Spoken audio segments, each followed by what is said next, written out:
Yuk jadi bagian dari dakwah kami. Dukung operasional dakwah dan sosial kami, raih pahala amal jariah yang terus mengalir sampai hari kiamat. Assalamualaikum warahmatullahi wabarakatuh. Alhamdulillah, wassalatu wassalamu ala rasulillah. Segala puji dan puja kehadirat Allah subhanahu wa ta'ala, juga salawat dan taslim kepada Nabi besar Muhammad sallallahu alaihi wa ala alihi wa sahbihi wasallam. Saudaraku seiman, seperti biasa di hari Rabu siang kita akan melanjutkan bedah buku kita Riyadhus Shalihin tulis oleh Imam Nawawi rahimahullah, dan kita akan masuk insyaallah hadis pada kesempatan ini 519. Hadis nomor 519. Saya langsung bacakan dari Ibnu Abbas radhiyallahu anhuma. Beliau berkata, "Kana Rasulullah sallallahu alaihi wasallam yabitul layalil mutatabi'at atau mutatabi'ah tawiyan." Masa ulang ini. Kana Rasulullah sallallahu alaihi wasallam yabitul layaliyal mutatabi'ata tawiyan. Wa ahluhu la yajiduna asya'an. Wa kana aktharu khubsihim khubsas syair. Artinya, Rasulullah sallallahu alaihi wasallam pernah melewati beberapa malam berturut-turut dalam keadaan perut kosong. Dan keluarganya tidak mendapatkan apa-apa untuk makan malam. Dan roti yang sering mereka makan adalah roti jawawut. Hadis ini diriwayatkan Tirmidzi. Beliau berkata, hadis ini hasan sahih. Baik, kita langsung seperti biasa teman-teman sekalian coba mengambil dan mengorek mutiara yang bisa kita ambil dari hadis ini. Yang pertama adalah dari hadis ini, dari riwayat Ibnu Abbas radhiyallahu anhu ini, kita bisa mengambil pelajaran bahwasanya Nabi SAW pernah melewatin masa-masa di mana beliau tidak punya makanan di malam hari. Bisa bermakna di sini adalah betul-betul memang beliau tidak punya makanan dan akhirnya beliau nginap tanpa makan di malam itu, atau memang makna lainnya Rasulullah SAW memang tidak makan malam, ya, tidak makan malam. Bisa saja seperti itu maknanya, ya. Tapi di sini secara zahir riwayat menjelaskan kalau Nabi SAW ya pernah melewatin malam-malam berturut-turut berlalu dalam kondisi perut beliau kosong, ya. Artinya tidak punya makanan gitu. Tapi kalau kita mau masuk ke makna yang kedua, Allahu a'lam, itu sepertinya lebih menjaga adab kepada Nabi SAW. Karena kita mengatakan bahwasanya ya ini adalah pola yang Nabi SAW terapkan dengan tidak makan di malam hari dalam kondisi mengosongkan perut. Kalau kita pertemukan dengan ilmu di masa kita sekarang dengan alam medis, ya, maka memang ada anjuran untuk tidak memakan makanan-makanan berat di malam hari, ya.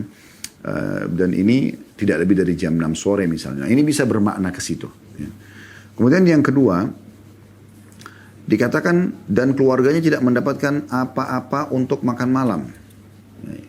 Artinya, atau ini masuk dalam makna itu, ya. Maksudnya masuk dalam makna yang pertama. Makna yang kedua yang kita bisa ambil dari hadis ini, dan roti yang sering mereka makan adalah roti jawawut atau roti dari gandum, ya. Ini juga sama, ya, kalau kita lihat bahwasanya informasi tentang Nabi SAW pernah melewati malam-malam, dan ini bukan tentu setiap malam gitu kan. Pernah melewati malam-malam di mana memang beliau tidak ada makanan, ya, atau tidak makan bersama juga dengan para keluarga beliau atau istri beliau. Kemudian juga Nabi SAW di sini disebutkan makanan yang paling sering dimakan adalah roti gandum. Allahu alam, kami melihat roti gandum kita tahu sekarang adalah roti yang sehat, ya. Jawab adalah dari gandum di sini, atau bahasa Arabnya syair, ya. Itu sangat baik, sangat sehat gitu, ya. Bisa saja ini bermakna memang memaknakan kesederhanaan, atau memang memaknakan Nabi SAW ingin pesan sampai kepada umatnya kalau makanan ini termasuk makanan yang baik untuk dikonsumsi, ya. Kita langsung masuk hadis selanjutnya nomor 520 yang berbunyi dari Fadl bin Ubaid radhiyallahu anhu, anna Rasulullah sallallahu alaihi wasallam kana idza shalla bin nasi yakhirru rijalun min qamatihim fi as-salati min al-khasasa wa hum ashabus suffa hatta yaqul al-a'rab haula'i majanin فإذا صلى رسول الله صلى الله عليه وسلم انصرف إليهم فقال لو تعلمون ما لكم عند الله تعالى لأحببتم أن تزدادوا فاقة وحاجة. Artinya bahwa Rasulullah sallallahu alaihi wasallam mengimami salat, atau bahwa apabila Rasulullah sallallahu alaihi wasallam mengimami salat, beberapa orang jatuh tersungkur dalam salatnya karena kelaparan yang berat. Mereka adalah ahli suffah. Hingga orang-orang Badui berkata, mereka adalah orang-orang gila. Lalu apabila Rasulullah SAW selesai salat, beliau mendatangi mereka, lalu bersabda, seandainya kalian mengetahui pahala kalian di sisi Allah Ta'ala, niscaya kalian ingin lebih miskin dan lebih lapar lagi. Hadis ini diriwayatkan Tirmidzi, dan beliau mengatakan hadis ini adalah hadis yang sahih. Baik, dari hadis ini teman-teman sekarang kita ambil pelajaran. Yang pertama ya, adalah bagaimana keutamaan secara khusus bagi orang yang diuji oleh Allah Subhanahu wa taala dalam hadis ini adalah kelaparan, ya. Kemudian dia bersabar. Tetap dia ibadah kepada Allah Subhanahu wa taala. Karena di sini disebutkan mereka saking laparnya pada saat mereka lagi sholat lemes sekali sampai jatuh. Dan itu disebabkan karena lapar. Sebagian orang yang tidak faham mengira mereka orang gila. Padahal sebenarnya bukan orang gila. Bukan orang gila gitu. Tapi karena lapar gitu. Dan ini teman-teman sekalian ya, memberikan pelajaran kepada kita bahwasanya orang kalau berat ujiannya Allah datangkan kemudian dia bersabar, dan sabar ini artinya menerima keputusan Allah lalu ikhtiar mencari jalan keluar dari permasalahan dia. Misalnya tadi di sini dia lapar, dia coba ikhtiar, dia bekerja, dia mencari rezeki, atau kalau memang darurat sekali dia bisa minta pada orang, kalau dia khawatir dia bisa meninggal, ya sudah boleh membuka pintu meminta pada saat itu, tapi hanya kebutuhan pada saat itu saja. Ya, sebagaimana Abu Hurairah radhiyallahu pernah lapar, kemudian beliau meminta ya dari beberapa orang sahabat makanan, dan itu dibolehkan kalau memang dalam keadaan darurat. Tapi kalau anda punya kemampuan jangan anda minta, ya karena bisa masuk dalam hadis Nabi SAW. Ya, tidak ada seseorang yang membuka pintu afaf kemuliaan kecuali Allah akan berikan dia kekayaan, dan tidak ada orang yang membuka pintu minta-minta mengemis kecuali Allah akan ya bukakan baginya pintu kemiskinan ya. Jadi kalau dalam keadaan darurat boleh saja orang meminta hal tersebut ya, boleh saja dia meminta hal tersebut. Nah, baik teman-teman sekalian, di sini kenapa kita katakan pelajaran yang pertama, makin berat cobaan seseorang, ya, berarti makin besar balasan yang akan dia dapatkan, diambil daripada potongan yang kedua dari hadis yang kita ingin bagi jadi dua ya. Yaitu kata Nabi SAW pada saat selepas sholat dan melihat mereka kelaparan sekali, maka ya, Nabi SAW mengatakan kalau seandainya kalian tahu balasan di sisi Allah ini, dalam kondisi cobaan sedang datang, kalian sedang lapar, dan ternyata kalian tetap sholat, ya, sampai kalian paksakan dan sampai tersungkur gitu kan, jatuh karena laparnya, maka kalian kalau tahu balasannya di sisi Allah sekarang yang Allah siapkan, kalian berharap lebih lapar dan lebih susah daripada ini. Ya, jadi pelajaran pertama dari hadis adalah tentang masalah orang kalau diuji oleh Allah Subhanahu wa taala, maka pahalanya akan datang ya sebesar ujian yang ada pada dia. Sebagaimana dalam hadis yang lain kata Nabi SAW, inna idhamal ajri ma'idhamil bala. Sesungguhnya besarnya balasan itu sesuai dengan besarnya cobaan yang ada. Kemudian teman-teman sekalian, pelajaran yang kedua adalah keutamaan ashabu suffah. Dan ini sudah pernah kita singgung ya. Siapa itu ashabu suffah?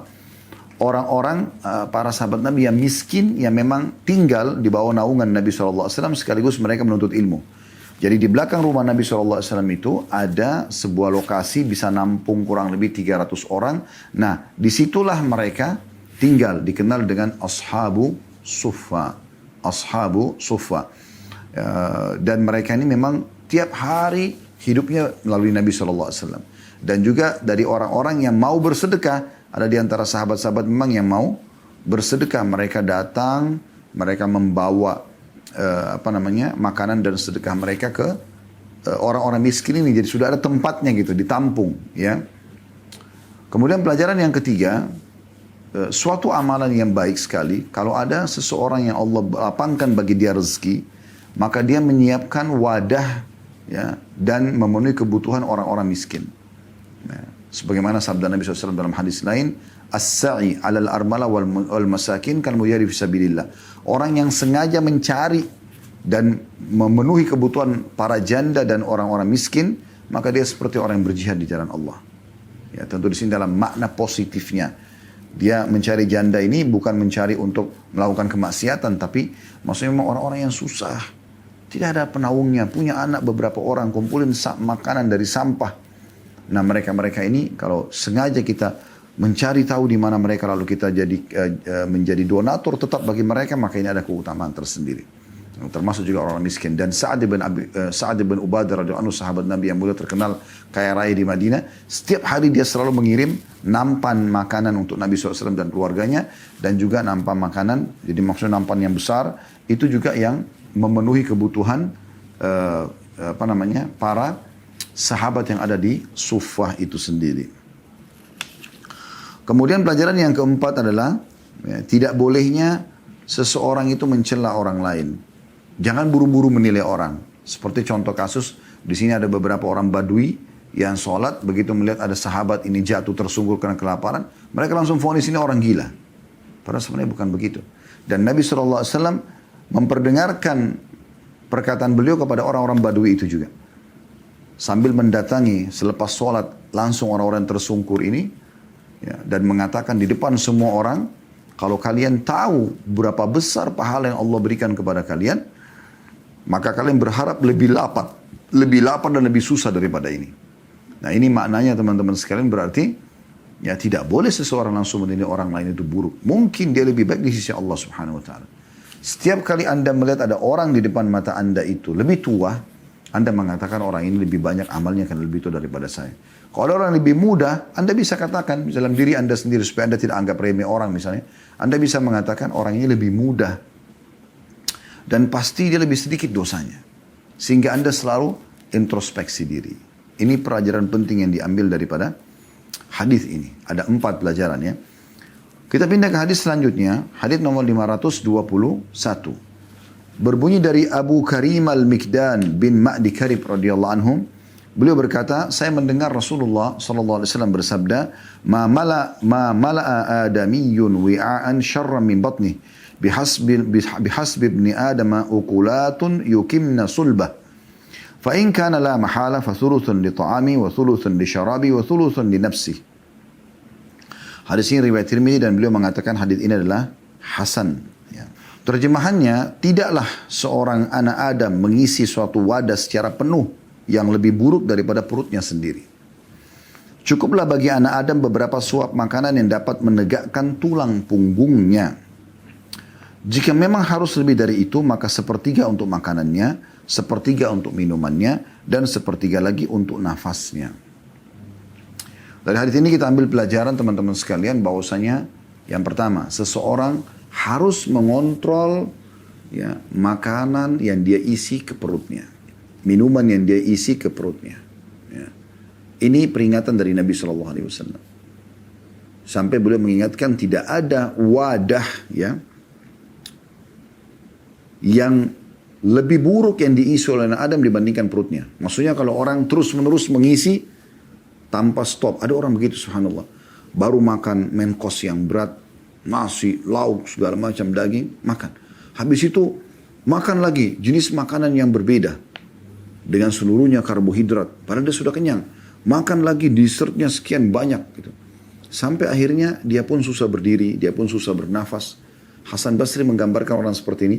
Janganlah kalian menjadi seperti sebagian orang yang makan terus dan minum tanpa ada kontrol. Dan pada saat ya selesai makan dan minum karena kekenyangan, baru dia mengatakan kepada pelayannya, wahai pelayan, berikanlah aku obat ya penghancur makanan ini, ya agar aku tidak mah ya, kalau kita sekarang mah atau sakit perut gitu. Tapi orang makan secukupnya. Ini sesuai dengan sabda Nabi SAW di potongan setelahnya, cukuplah wahai anak Adam itu, cukuplah anak Adam itu ya mengisi atau mengambil beberapa suap makanan yang menegakkan punggungnya. Maksudnya sesuai dengan kebutuhan dia. Kalau kita lapar, makan. Kalaupun misalnya mendapatkan makanan-makanan tambahan walaupun kita tidak lapar, boleh kita cicipi. Tapi bukan menjadikannya sebagai tempat pelampiasan untuk makan semuanya. Gitu kan? Baru habis makan berat, masih kenyang, karena ada banyak makanan yang lebih enak lagi datang, tetap dipaksakan makan. Karena ada sebagian orang saya dengarkan mengatakan itu ya di beberapa acara. Kapan lagi nih mau makan enak? Jadi dipaksa semuanya untuk makan begitu banyak. Bahkan yang unik kadang-kadang ada dibuat, tapi saya belum lihat insya Allah di Indonesia. Saya lihat di beberapa cuplikan di Barat itu, mereka ada pertandingan makan sebanyak mungkin. Nah, ini untuk apa gini ya? Ini hanya mendatangkan penyakit orang kalau terlalu banyak makanan yang masuk ke tubuhnya. Karena Anda ya, bisa lihat perut kita, ukurannya, plus ususnya juga. Ya, kan dia melingkar-lingkar. Ya. Jadi tidak bisa sebanyak yang dibayangkan. Kalau Anda masukkan satu piring aja makanan, itu bisa dikatakan sudah hampir penuh. Belum itu dikelola dulu ya oleh tubuh kita ya, dengan izin Allah Subhanahu Wa Taala untuk yang mana jadi nutrisi, yang mana jadi ampas yang tidak dibutuhkan lalu keluar dari jadi tinja atau jadi air seni, itu baru kemudian Anda isi lagi gitu kan. Dan subhanallah tidak ada yang membuat lebih nyaman hidup ini, selamat dari segala macam penyakit dibandingkan dengan mengontrol makanan dan minuman yang masuk. Kapan itu sehat dan secukupnya, maka dipastikan juga Anda akan sehat. Tubuh ini Allah pinjamkan kepada Anda sebagai amanah, tinggal bagaimana kita merawatnya ya. Ini ada maintenance-nya. Tidur yang cukup, makan yang sehat dan secukupnya, minum juga demikian ya. Ini insya Allah dengan sendirinya akan terjaga ya. Tapi banyak orang tidak mengontrol masalah itu. Ini pelajaran pertama. Jadi pelajaran pertama kalau kita bisa simpulkan poinnya adalah seseorang dianjurkan untuk mengontrol makanan dan minuman yang masuk ke tubuhnya, harus yang berkualitas, thayyiban, halal, yang Allah halalkan, dan sesuai keperluan atau kebutuhan. Kalau lapar Anda makan, dan makan yang berkualitas. Ya. Setelah selesai, kalau ada tambahan-tambahan makanan, Anda boleh cicipi. Kalau memang darurat, kayak misalnya khawatir orang yang menghidangkan tersinggung misalnya. Tapi kalau tidak, Anda tidak harus. Jangan semua yang nampak di depan mata Anda, ya, Anda ikutin hawa nafsunya mata itu. Warna-warni, ya, segala macam. Membuat Anda akhirnya jadi tidak bisa mengontrol diri kita. Ya. Saya pernah waktu itu di salah satu negara di Eropa diundang oleh orang kita gitu. Subhanallah pada saat itu ada ta'lim ba'bas isya di apartemen satu jemaah kita orang Indonesia. Pas kami lagi tunggu sahibul baitnya datang, rupanya di building itu ada juga orang lain tinggal. Subhanallah ada orang turun dari mobil. Saya belum pernah lihat ada orang sebesar itu badannya gitu. Sangat besar dan susah sekali dia untuk turun jalan juga. Artinya untuk apa sampai seperti ini gitu? Apakah hanya karena makan yang banyak gitu kan? Padahal sebenarnya kita bisa mengontrol itu. Kita bisa mengontrol. Jadi nafsu yang ada di mata, nafsu yang ada di lidah ini dikontrol. Sehingga tadi kita hanya fokus kepada yang halal, yang dibolehkan, yang thayyib berkualitas dan sesuai dengan kebutuhan. Pelajaran yang kedua yang bisa kita ambil adalah Nabi SAW mengatakan, kalaupun dia harus makan, maka dan minum, ya, dia bagi 3 perutnya. Sepertiganya untuk makanan, sepertiganya untuk minuman, dan sepertiganya lagi untuk dirinya atau nafasnya. Untuk nafasnya. Ya. Di sini subhanallah luar biasa ya. Kita kalau terlalu kenyang, apakah makanan atau minuman, rasanya nafas terganggu ya. Dari Nabi SAW sudah sampaikan itu. Harus ada di perut kita ya supaya tidak terlalu penuh ya, untuk udara, untuk nafas itu sendiri. Dan orang yang bisa mengikuti ini dengan izin Allah SWT dijamin insya Allah sehat. Dia makan, dia minum, dan ini porsinya sama, begitu juga dengan nafas. Artinya Anda sendiri bisa mengontrol gitu kan. Bagaimana makanan tadi, kalau dia halalan, thayyibah, halal dibolehkan dan berkualitas serta sesuai dengan kebutuhan, maka insya Allah sudah cukup. Tinggal mengontrol nafsu mata dan nafsu lidah tadi yang selalu saja ingin ya terprogram untuk selalu menambah, selalu makan banyak ya. Seakan-akan itu sebuah prestasi yang besar, padahal sebenarnya bukan. Itu adalah satu hal yang mengganggu nanti Anda ke depannya, gitu kan? Kemudian juga di sini kita bisa lihat dari sabda Nabi SAW ini luar biasa ya. Kalau kita ada di sini berarti thuluthu li ta'ami wa thuluthu li syarabihi. sepertiga untuk makanan dan sepertiga untuk minuman, berarti juga kita dianjurkan banyak minum. Dan ini memang anjuran para tim medis di zaman kita sekarang. Memperbanyak minum ya. 2 liter, 2,5 liter, 3 liter. Kita disuruh minum dalam sehari gitu. Di sini sabda Nabi SAW berarti kalau kita makan ya sebesar sepertiga porsi, maka sepertiga porsi yang lain minuman gitu. Dan minum ini juga kembali kepada hal yang sama, halal, thayyib, halal dan berkualitas juga sesuai dengan kebutuhan. Nah ini hadis yang mulia yang bisa kita ambil pelajaran darinya. Selanjutnya teman-teman sekalian kita akan masuk ke hadis nomor 522. Yang berbunyi dari Abu Umamah Iyas bin Tha'lab al-Ansari al-Harithi radhiyallahu anhu, beliau berkata, "Dzakara ashabu Rasulillah sallallahu alaihi wasallam yawman 'indahu dunya, faqala Rasulullah sallallahu alaihi wasallam, ala tasma'un innal badadzata minal iman, innal badadzata minal iman, yakni at-takahhul." Pada suatu hari, para sahabat Nabi atau para sahabat Rasulullah SAW berbicara tentang dunia di sisi beliau. Maka beliau bersabda, tidakkah kalian mendengar? Tidakkah kalian mendengar? 2 kali Nabi SAW ucapkan ini sambil ada tanda tanya. Di sini ya, sesungguhnya kesederhanaan itu bagian daripada iman. Sesungguhnya kesederhanaan itu bagian daripada iman. Maksudnya adalah at-takahhul, yaitu meninggalkan ya berlebihan atau kemewahan berlebihan. Diriwayatkan oleh Ahmad. Di situ ada keterangan bahwasanya al-badzadah, saya baca dulu yang ditulis di sini ya, dengan ba bertitik 1 dan 2 zal bertitik, yaitu kesederhanaan dan tidak mengenakan sesuatu yang bermewah, yang berlebihan. Adapun at-takahhul dengan qaf dan ha, para ahli bahasa mengatakan al-mutakahhil. Al-mutakahhil adalah orang yang kering kulitnya karena kehidupan yang keras dan tidak bermewah-mewahan. Dari hadis ini kita ambil pelajaran bahwasanya ya, perlunya orang beriman berdiskusi dan berbicara satu sama yang lain dan saling mengingatkan tentang masalah akhirat. Tentang masalah akhirat. Di sini terbukti para sahabat Nabi sempat berbicara tentang urusan dunia. Maksudnya adalah bagaimana mereka berbicara tentang rumah fulan, kendaraan tunggangan fulan, harta fulan gitu ya. Seakan-akan dunia itu menjadi sebuah bahasan inti pada saat itu. Maka Nabi SAW mengingatkan, tidakkah kalian dengar, sudah sering kan saya sampaikan, gitu. Ya.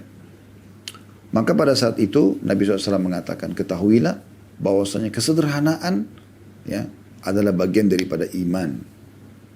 Nah, dari hadis ini kita ambil pelajaran pertama tentang pentingnya seorang mukmin atau beberapa orang mukmin duduk saling menasihatin. Kalau ada saudaranya terlalu berlebihan sudah dalam penampilan dia segala macam, kita sampaikan baik-baik.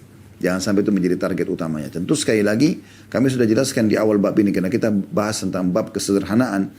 Bukan berarti seorang mukmin tidak boleh pakai baju bagus, tidak boleh punya kendaraan yang bagus, tidak boleh punya rumah yang bagus misalnya. Tidak. Karena itu disebutkan dalam banyak hadis. Di antaranya kata Nabi SAW, Allah suka melihat bekas nikmat pada hambanya. Demikian juga Nabi SAW mengatakan puncak nikmat seorang hamba, puncak nikmat Allah pada seorang hamba di rumah yang luas, tunggangan yang bagus. Nabi SAW juga punya kuda yang terbaik, ada unta yang terbaik. Nabi SAW punya rumah, beberapa rumah, walaupun memang kondisinya sederhana, gitu kan. Tapi ada kan gitu. Nah, sesuai dengan kemampuan orang. Tapi yang penting jangan berlebihan. Ada orang mungkin rumahnya semuanya disepuh dengan emas. Untuk apa?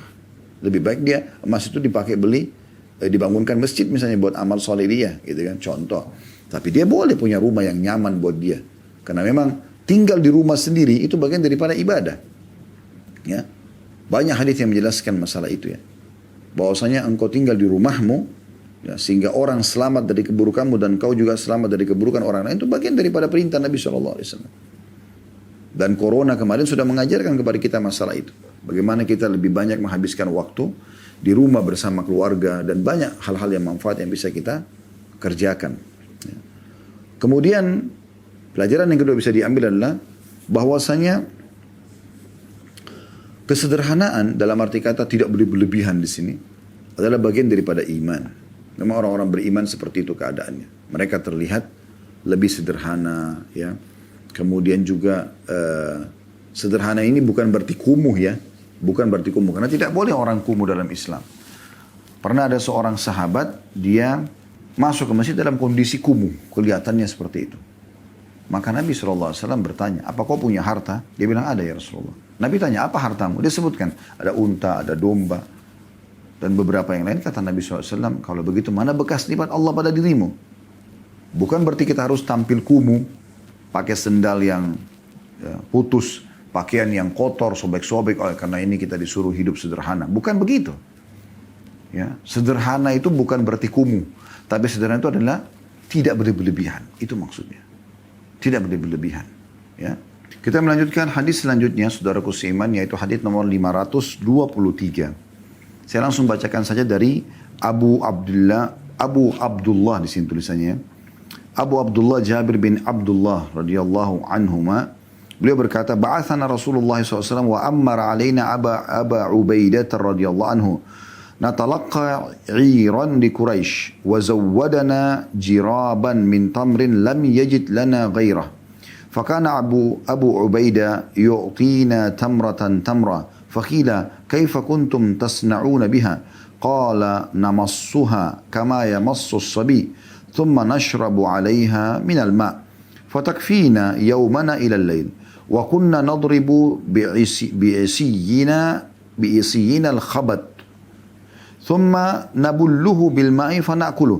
قال وانطلقنا على ساحل البحر فرفع لنا على ساحل البحر كهيئة الكثيب الضخم فأتيناه فإذا هي دابة تدعى العنبر فقال أبو عبيدة ميتة ثم قال لا بل نحن رسول الله صلى الله عليه وسلم وفي سبيل الله وقد اضطررنا فقلوا فأقمنا عليه شهرا ونحن 300 حتى سمنا ولقد رأيتنا نغترف من وقب عينه بالكلاب الدهن ونقطع منه الفدر كالثور أو كقدر الثور ولقد أخذ منا أبو عبيدة 13 رجلا فأقعدهم في وقب عينه وأخذ ضلعا من أضلاعه فأقامها ثم رحل أعظم بعير معنا فمر من تحتها وتزودنا من لحمه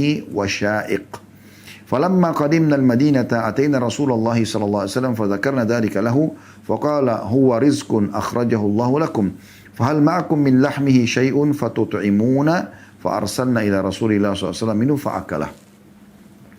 Terjemahannya, kata Jabir bin Abdullah radhiyallahu anhu, dia dan ayahnya adalah sahabat. Rasulullah SAW pernah mengutus kami dan menunjuk Abu Ubaidah radhiyallahu anhu sebagai pemimpin kami untuk menghadang rombongan dagang milik orang-orang Quraisy. Beliau membekali kami satu kantong kulit berisi kurma. Beliau tidak mempunyai yang lain untuk kami. Maka Abu Ubaidah memberi kami kurma satu butir, ya, satu butir. Maka ditanyakan, apa yang kalian perbuat dengan satu butir kurma? Jabir mengatakan, kami menghisapnya sebagaimana anak kecil menghisap. Kemudian kami minum air. Maka satu butir itu cukup bagi kami untuk 1 hari penuh sampai malam. Kemudian kami memukul daun khabat dengan tongkat. Lalu kami basahi dengan air dan kami memakannya. Jabir berkata, jadi sampai sini saya berhenti dulu ya paragraf ini. Kita langsung saja masuk dan mengambil pelajaran karena riwayatnya cukup panjang. Riwayat ini teman-teman sekalian, kita ambil pelajaran pertamanya bahwasanya Rasulullah SAW mengutus pasukan untuk menghalang kafilah dagang Quraisy. Karena ada sebabnya. Ya. Kalau orang tidak fahami, mungkin orang akan menganggap, oh Islam menyuruh untuk merampas hak orang lain. Bukan itu. Karena orang-orang Quraisy pada saat mereka menindas muslimin dan akhirnya muslimin terpaksa keluar dari kota Mekah dan menuju ke Madinah, mereka keluar ke kota Madinah, maka banyak harta-harta mereka diambil oleh Quraisy. Bahkan rumah Nabi SAW yang pernah beliau tinggal bersama istri tercinta Khadijah radhiyallahu anha diambil oleh Aqil, sepupu beliau sendiri, lalu dijual gitu. Pada saat pembebasan kota Mekah, sebagian sahabat mengatakan, ya Rasulullah, tidakkah anda ke rumah anda yang dulu? Kata Nabi SAW, Aqil tidak menyisahkan sesuatu pun untuk kami. Maksudnya sudah diambil dan sudah dijual. Gak mungkin kami ambil lagi. Begitu luar biasa adab Islam gitu. Nah orang-orang Quraisy mengambil harta-harta muslimin. Makanya Nabi SAW suruh menghadang kafilah dagangnya. Dan kita tidak temukan teman-teman sekalian ada riwayat yang menyebutkan Nabi SAW menyuruh menghadang kafilah dagang selain Quraisy. Jadi ini perlu difahami. Kenapa? Karena orang-orang Quraisy yang memang ya kafilah-kafilah dagang ini para saudagar-saudagarnya, pengusaha-pengusahanya itu memang yang mereka yang paling banyak mendapatkan andil karena mereka tokoh-tokoh Mekah dari harta muslimin yang ditinggal. Oleh karena itu Nabi SAW menghukum mereka dengan pola ini. Ini yang pertama. Kemudian yang bisa kita ambil juga di sini adalah Nabi SAW, kan itu ada potongan tadi, Rasulullah SAW mengutus kami dan menunjuk Abu Ubaidah radhiyallahu anhu sebagai pemimpin kami untuk menghadang rombongan dagang milik orang-orang Quraisy. Itu pelajaran pertama yang bisa kita ambil. Jadi penyerangan terhadap kafilah dagang Quraisy karena memang mereka melakukan perampasan terhadap harta muslimin di Mekah gitu ya. Kemudian pelajaran yang lain di sini adalah perlunya memilih pemimpin yang tepat dalam satu misi. Apakah itu jihad untuk membela agama Islam, apakah untuk misi seperti ini misalnya ya, untuk mengambil haknya muslimin, apakah itu misi dakwah sehingga ada dai yang tepat untuk dikirim, atau tenaga pengajar misalnya di sebuah pesantren, sekolah, guru yang tepat, atau Anda di kantor Anda pilih pegawai dan staf yang tepat sehingga berjalanlah ya pekerjaan sesuai dengan yang diharapkan. Maka ini diambil pelajaran dari pilihan Nabi SAW terhadap Abu Ubaidah bin Jarrah. Beliau terkenal sekali orang yang sangat mahir dalam memimpin peperangan, maka dipilih dari situ. Itu terjadi beberapa kali ya. Nabi SAW juga pernah memilih Usama bin Zaid radhiyallahu anhuma. Umurnya masih 17 tahun. Tapi Nabi SAW suruh dia memimpin pasukan. Di dalam pasukannya ada Abu Bakar, ada Umar, ada Uthman, ada Ali. Ada sahabat-sahabat senior gitu kan. Tapi Nabi SAW pilih orang yang lebih faham tentang masalah strategi perang, walaupun dia lebih muda. Pernah juga Nabi SAW memilih Amr bin As, baru masuk Islam beberapa bulan, langsung jadi pemimpin perang, dan di dalam pasukannya ada Umar bin Khattab dan beberapa sahabat Nabi yang mulia. Dan ini tidak salah kalau kita memilih orang yang tepat, ya, yang lebih ahli di bidangnya. Pelajaran yang ketiga yang bisa diambil dari paragraf yang pertama ini adalah, beliau, Nabi Muhammad SAW, membekali kami satu kantong kulit berisi kurma. Beliau tidak mempunyai yang lain untuk kami. Jadi biasanya Nabi SAW ya, kalau mau bentuk pasukan, beliau mengiklankan kepada para sahabat untuk siapa yang mau menyumbang silahkan. Apalagi kalau beliau memimpin langsung. Tapi dari riwayat ini kita lihat Nabi SAW ya, membentuk pasukan, lalu kemudian segera menyuruh jalan. Maka bekal yang Nabi siapkan hanya sekantong kurma. Ya. Dan sekantong kurma ini kemungkinan adalah kantong yang besar. Kantong yang besar gitu. Karena nanti kita lihat jumlah mereka ini adalah 300 orang. Dan mereka pergi berhari-hari bahkan berbulan-bulan. Ya. Beberapa hari mereka jalan, mereka hanya mengkonsumsi 1 butir kurma 1 orang 1 hari. Berarti 300 butir kurma. Gitu kan. Nah di sini makna daripada beliau membekali kami dengan 1 kantong kulit berisi kurma bukan berarti kantong kecil. Karena potongan hadits ini ataupun riwayat dikatakan beliau tidak mempunyai yang lain, maka Abu Ubaidah memberi kami kurma 1 butir 1 butir. Maksudnya per 1 personal perang ini, pasukan perang ini 1 butir kurma. Nanti kita lihat di sini mereka disebutkan jumlahnya 300 orang di paragraf setelahnya ya. Dan mereka memakan itu dengan cara 1 butir kurma 1 hari. Mereka mengisapnya seperti anak kecil mengisapnya seperti kalau kita permen sekarang ya. Sampai semuanya sarinya udah masuk ya. Kemudian dikuatkan dengan meminum air. Dan itu ternyata cukup ya seharian penuh untuk menopang hidup mereka. Jadi di sini Nabi SAW memberikan kantong yang besar yang cukup untuk 300 orang personil setiap harinya 1 orang berarti 300 butir. Berarti cukup besar kantong tersebut ya, kantong kulit itu cukup besar bisa menampung untuk kebutuhan beberapa hari ya seperti itu. Kemudian itu pelajaran ketiga. Pelajaran yang keempat yang bisa kita ambil adalah memakan 1 butir kurma dengan meminum air itu bisa cukup untuk sehari.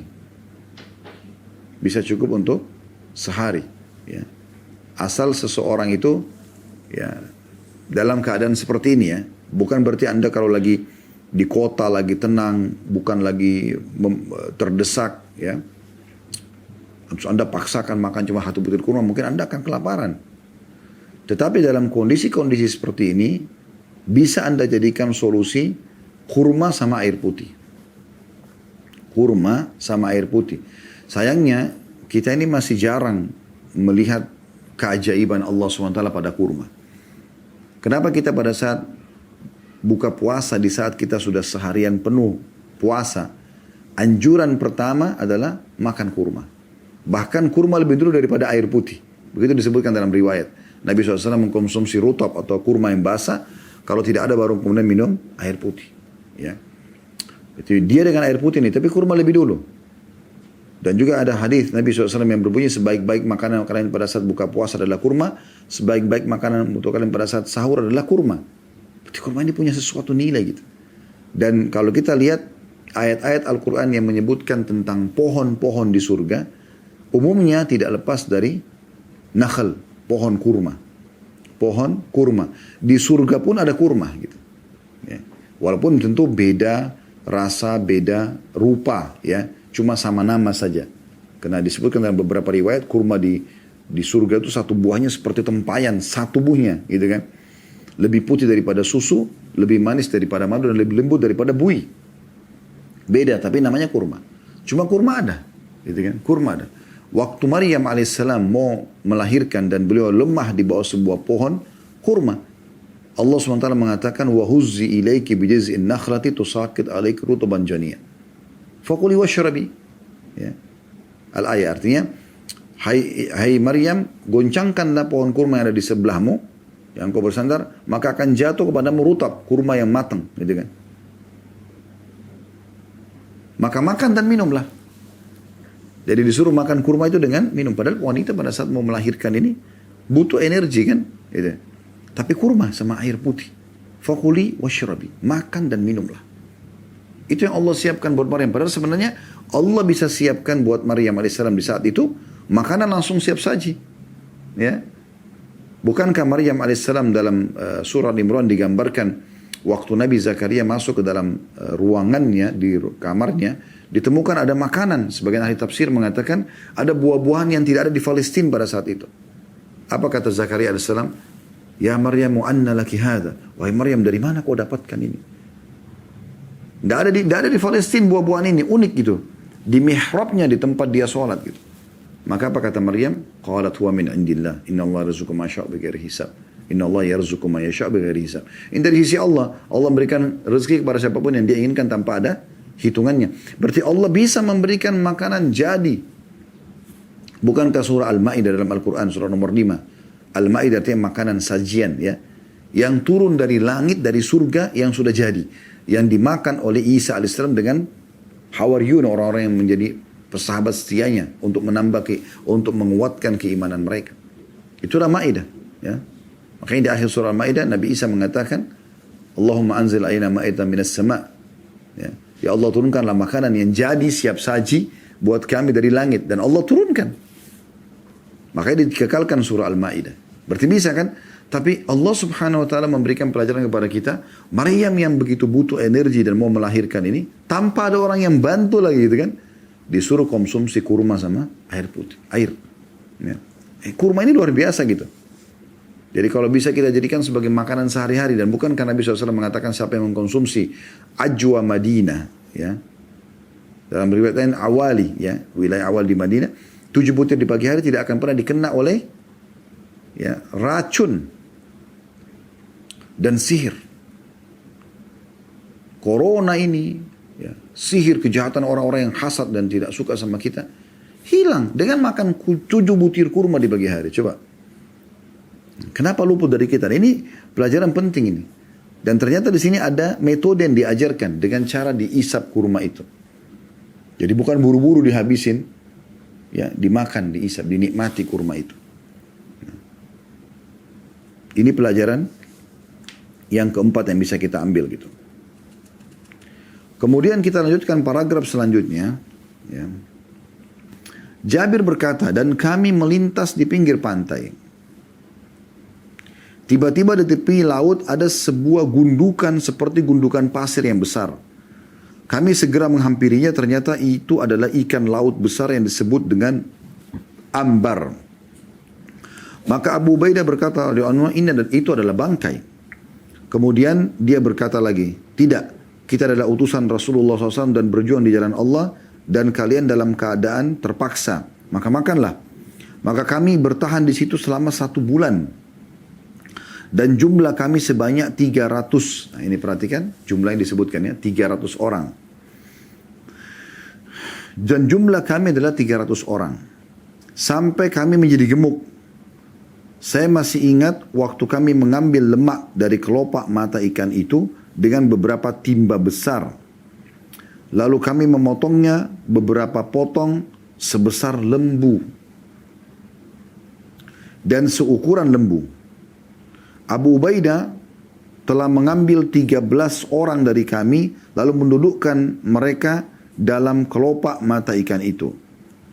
Dia juga mengambil 1 tulang rusuknya lalu dia menegakkannya. Setelah itu ia memakaikan pelana pada seekor unta kami yang terbesar. Ternyata unta itu berjalan di bawah lengkungan tulang rusuk itu.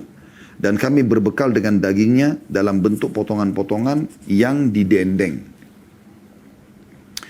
Sampai sini kita jelaskan dulu. Ya, kita ambil pelajaran, tadi sudah ada 4 pelajaran dari potongan paragraf pertama. Potongan yang kedua, ini adalah Jabir bin Abdullah menggambarkan tentang sebuah karunia yang Allah berikan kepada mereka. Waktu mereka sudah kehabisan bekal kurma tadi yang cuma 1 butir 1 hari, Allah subhanahu wa ta'ala memudahkan mereka pada saat mau menuju menahan kafilah dagang Quraisy ini, ya, di lokasi itu melewati pinggir laut dan mereka menemukan ada bangkai ikan. Dan perlu Anda ketahui, dalam Islam semua yang ada di air hukumnya halal, ya. Hidup di air. Baik dia hidup ataupun dia mati, semua jenis ikan, ya. Cumi, hewan-hewan air. Nah kata Nabi SAW tentang lautan dan juga sungai ya, hillun maitatu tahurun ma'u. Bangkainya halal dan juga airnya suci. Airnya suci ya. Jadi di sini ikan itu halal, gitu kan? Walaupun jadi bangkai. Cuma di sini Jabir menggambarkan bagaimana besarnya ikan tersebut. Jadi kita lihat pelajaran pertama yang kita bisa ambil dari paragraf kedua, berarti sudah pelajaran yang kelima ya kalau kita gabungkan dengan paragraf pertama tadi. Ya. Paragraf kedua ini memberikan pelajaran pertama kita, berarti pelajaran kelima kalau digabung dengan paragraf yang pertama, yaitu tentang halalnya bangkai ikan. Pelajaran yang keenam yang bisa kita ambil kalau digabung kedua paragraf ini, yaitu bagaimana ya besarnya ikan ini yang Allah berikan. Ini karunia dari Allah SWT untuk para mujahidin itu. Dan saking besarnya Jabir gambarkan. Kami pernah mengeluarkan lemak dari mata ikan itu. Ya. Itu ukurannya seperti lembu. Seperti sapi yang besar. Setiap kami keluarkan begitu. Dan ada beberapa ukuran seperti lembu itu. Artinya lemak matanya banyak, besar sekali ikan itu. Kita bisa bayangkan kalau ukuran lemak matanya itu seperti lembu-lembu, ya, beberapa ekor lembu. Itu kan luar biasa, berarti besar sekali gitu ya. Di sini dikatakan kami memotongnya beberapa potong sebesar lembu atau seukuran lembu. Artinya dia beberapa potong itu ada beberapa lemak ini yang seperti lembu itu. Jadi besar sekali matanya gitu. Kalau 3 ekor lembu saya sudah besar sekali lingkaran mata ikan itu ya. Kemudian Abu Ubaidah juga menyuruh 13 orang dari kami setelah lemak itu dikeluarkan semua dari matanya, tinggal tulangnya saja. Suruh masuk itu dan bisa masuk 13 orang itu. Ke dalam lingkaran matanya saja, saking besarnya gitu, ikan itu. Kemudian Abu Ubaidah untuk menunjukkan kebesaran Allah Subhanahu wa Ta'ala dalam ciptaannya ini, juga mengambil 1 tulang rusuknya ikan itu, kemudian dilengkungin ya. Lalu disuruh unta yang paling besar di situ untuk melewatin di situ. Dikatakan sini dia juga mengambil 1 tulang rusuknya lalu dia menegakkannya. Setelah itu ia memakaikan pelana pada seekor unta kami yang terbesar. Atau unta itu berjalan di bawah lengkungan tulang rusuk itu. Ya. Lalu kami berbekal dengan daging itu dalam bentuk potong-potongan yang didendeng, yang dikeringkan. kemudian dipakai. Dan ini menandakan ikan ini luar biasa. Ini mujizat dari Allah Subhanahu wa taala, karunia dari Allah Subhanahu wa taala, tanda-tanda kebesarannya untuk para mujahidin tersebut. Karena diambil dari potongan akhir hadits Nabi SAW bersabda seperti itu kepada mereka. Ini adalah karunia Allah yang Allah berikan kepada kalian. Gitu ya. Ini menandakan ciptaan Allah luar biasa. Memang kita tahu di laut cukup banyak ikan, tapi ikan ini luar biasa gitu yang digambarkan. Dan di sini disebutkan namanya, jenis namanya dalam bahasa Arab ikan ambar. Allahu alam itu dalam bahasa kita apa ya. Tapi ikan ini sangat besar sebagaimana sudah digambarkan tadi. Ya. Baik, itu pelajaran yang bisa kita ambil di sini ada dua dari paragraf yang kedua ya. Kemudian paragraf yang ketiga, tak kala kami sampai di Madinah, kami mendatangi Rasulullah SAW dan kami melaporkan hal itu kepada beliau. Kejadian tentang penemuan ikan itu. Dan jadi juga tadi tambahan ya, saking besarnya ikan itu di paragraf kedua tadi sampai mereka bisa duduk di situ 1 bulan. Dan daging ikan itu belum habis gitu. 300 orang makan setiap hari. Ini luar biasa gitu. Paragraf ketiga, tak kala kami sampai di Madinah, kami mendatangi Rasulullah SAW dan kami melaporkan hal itu kepada beliau. Maka beliau bersabda, itu adalah rezeki yang dikeluarkan oleh Allah untuk kalian. Apakah masih tersisa dari daging yang bisa kalian berikan kepada kami? Maka kami mengirimkan sebagiannya kepada Rasulullah SAW dan beliau memakannya. Ini menandakan teman-teman sekalian bahwasanya bangkai laut itu halal dan sebagaimana kami bahasakan. Dan untuk menguatkan itu Nabi SAW tanya. Ya. Nabi mengatakan ada tersisa nggak? Ada yang bawa pulang lagi nggak ke Madinah? Padahal ini pada saat itu mereka tinggal sebulan di sana ya. Sambil menghadang kafilah Quraisy. Setelah itu mereka pulang membawa lagi bekal beberapa hari lagi ke kota Madinah gitu. Nah mereka bawa bekal itu pulang ke Madinah dan Nabi SAW juga meminta memakannya. Dan ini menguatkan hukum tentang bangkai laut itu atau air itu halal. Itu maksudnya adalah hewan air ya. Dari paragraf ketiga kita ambil pelajaran yang ke-8 dari total semua paragraf ini. Dan pelajaran pertama di paragraf ketiga ini adalah bagaimana Nabi SAW memastikan itu memang rezeki dari Allah untuk kalian. Ini menandakan memang Allah akan memberikan rezeki para mujahidin. Sebagaimana dalam hadis yang lain, 3 orang pasti Allah akan berikan ya rezeki. Yaitu yang budak yang membebaskan dirinya, ya kemudian dia cicil dirinya pada majikannya, mujahid, dan juga orang yang menikah karena meninggalkan hal yang haram gitu. Kemudian pelajaran yang terakhir yang kedua dari paragraf ini ya, dan ini pelajaran yang ke-9 dari hadis adalah bagaimana Nabi SAW juga memastikan hukum kehalalan tentang masalah makanan atau hewan air itu sampai beliau meminta sebagian. Ya, dan ini boleh saja memintanya karena ini bukan mengemis ya, tapi karena ini tanda-tanda kebesaran Allah Subhanahu wa taala, maka Nabi SAW juga ingin mengkonsumsinya.